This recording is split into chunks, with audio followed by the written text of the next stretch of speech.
அங்கே நான் எனக்கு பேக்கேஜிங் பண்ணுவாங்க இல்லையா, அவங்களோட சேலரி வந்து பார்த்தீங்கன்னா 75 ரூபா. 75 ரூபா. அதுவே அவங்களுக்கு பெரிய காசு ஒரு நாளைக்கு. எப்படி அதை ஒரு நாளைக்கு ஒரு நாளைக்கு 75 ரூபா, 100 ரூபா, மேக்ஸிமம் 125 ரூபா, 150 ரூபா, இதுக்கு மேலே போகாது. அப்போ 2009 பார்த்தாலே மாதம் ஒரு 3000 ரூபாக்குள்ள தான். அவ்வளோதான் சேலரி. அதில் இன்னும் கொடுமையான விஷயம்னா, அதில் பசங்கள்லாம் வருவாங்க, அந்த அந்த ஏரியா பசங்க. அவங்களெல்லாம் பார்த்து எனக்கு லைஃப் லெசன்ஸ் நிறைய. வாழ்க்கைனா அவங்களுக்கு அப்பா யாருன்னு தெரியாது, அம்மா யாருன்னு தெரியும், அப்பா யாருன்னு தெரியாது. நீ எனக்கு தெரியாது அப்படின்ட்டுருவான். அவங்களுக்கு அந்த ஏரியா இருக்கிறவங்களுக்கு ஒரே ஒன்று, பொண்ணு பிறந்தா ஒரு அசட் அவங்களுக்கு. பையன் பிறந்தா அப்படியே படிக்க வைக்க முடியாது, அப்படியே வேலைக்கு ஏதோ ஒன்று பண்ணுவானுங்க, அவ்வளோ. இந்த வேலை பார்க்குறதே பெரிய, இன்னும் இல்லைன்னா அப்படியே அப்படியே சுத்த வேண்டியதான்.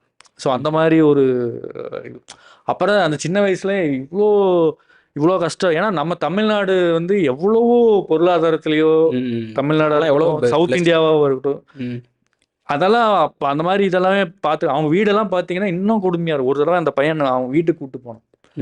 இப்படி கூப்பிட்டு போகும்போது தான் தெரிஞ்சு அந்த வீட்டுக்குள்ளே ஒரு 100 சதுர அடி தான் இருக்கும் அந்த வீடு.